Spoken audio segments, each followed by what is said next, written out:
Hey buddy, John with Tech Tips here, and today we're going to be looking at the Coolpix L830 and the Vixia HF R500. So today, I'm actually filming with the Coolpix L830, but I'm going to be giving you why I like the Coolpix as a picture camera and the Vixia as a video camera.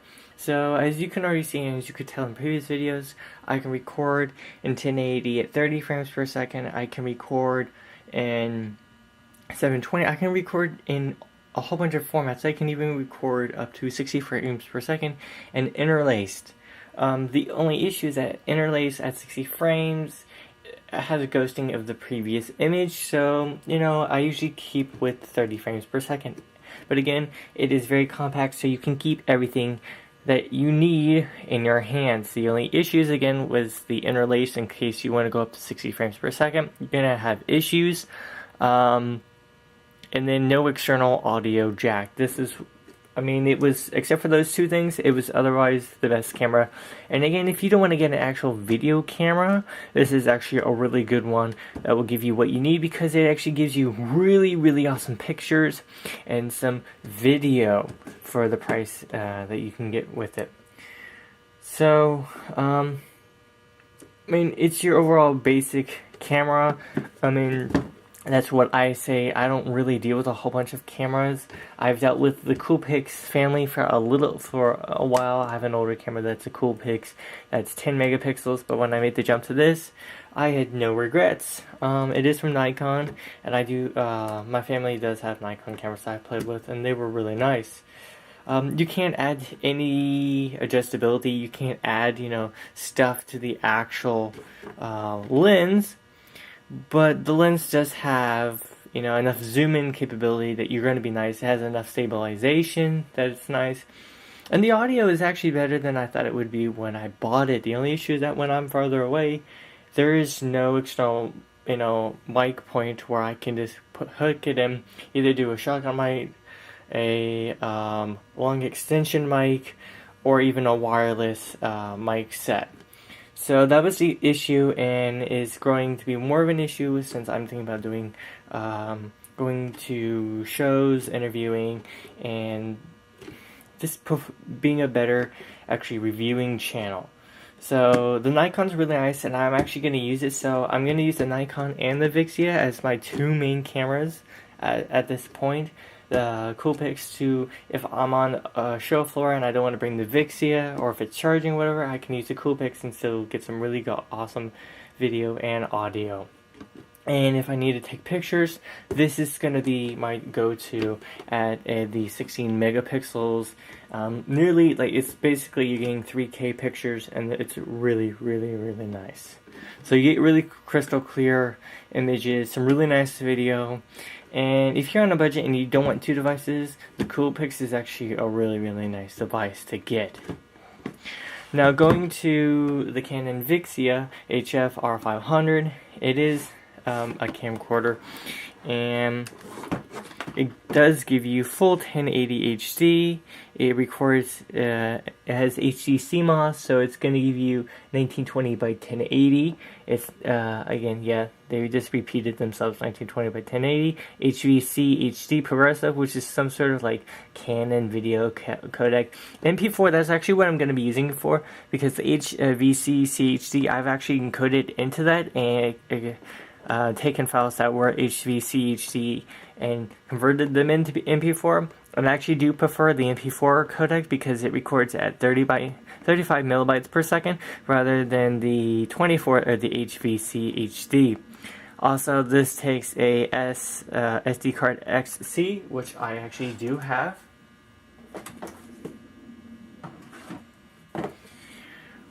Right here, it will also use other SD cards, but this one does record in 1080, and if you can see, that is a class 10 SD card. This is a 64 gig SanDisk Ultra card, which will allow me to record up to about 4 to 5 hours in full 1080, which will be enough if I am recording at an event or at just doing reviews. So that's really nice. Okay, so it includes an HDMI cable, which is awesome. My Coolpix included a USB cable. So out of the box we have your Canon registration stuff, which I might do. You have your info manual, and depending on how good you are with these cameras, you'll out of the box just know everything, or if you know enough, you still may want to read the Canon manual just to see what else you can do with your camera. So they actually did package it pretty nicely. That's what it looks like inside. We have our charger brick with the, looks like a proprietary charging system.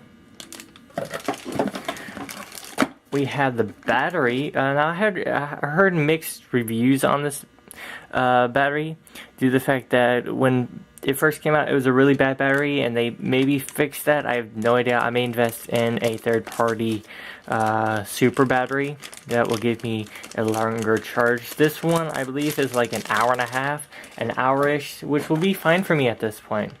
Again, here we go. We have our HDMI to I think that's an HDMI mini, so that's pretty decent.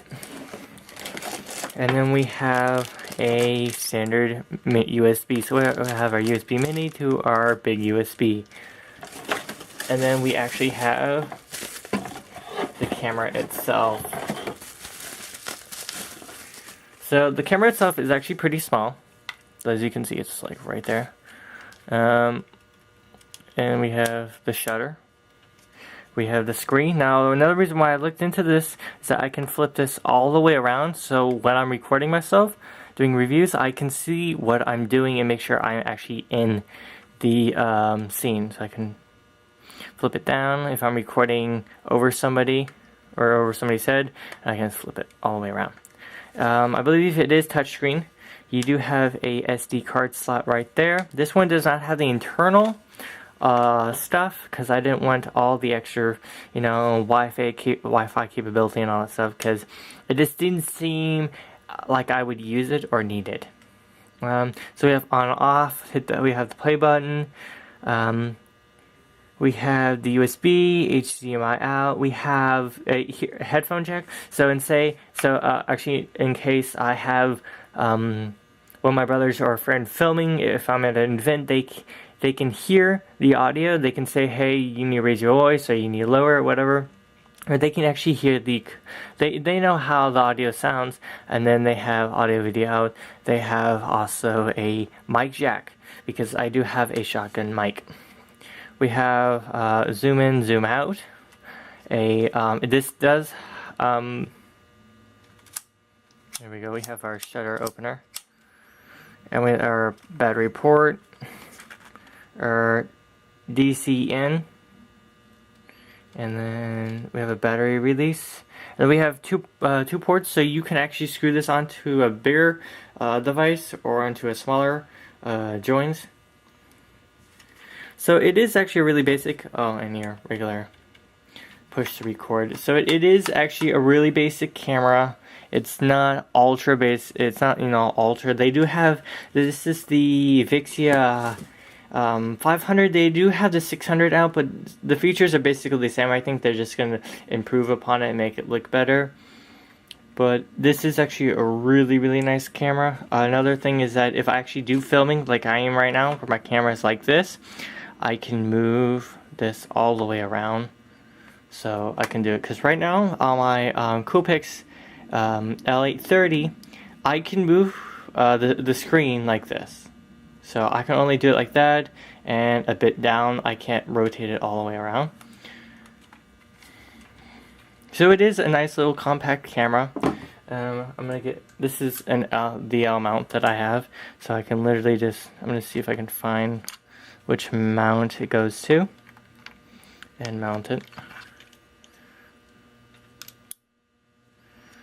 So I'm gonna do the off screen real quick.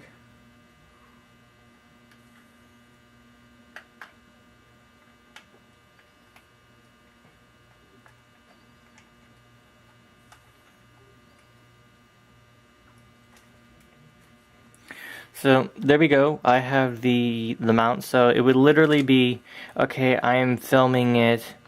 So I'm gonna put in the scene. I'm actually gonna move these boxes real quick. Right. So it would be like this.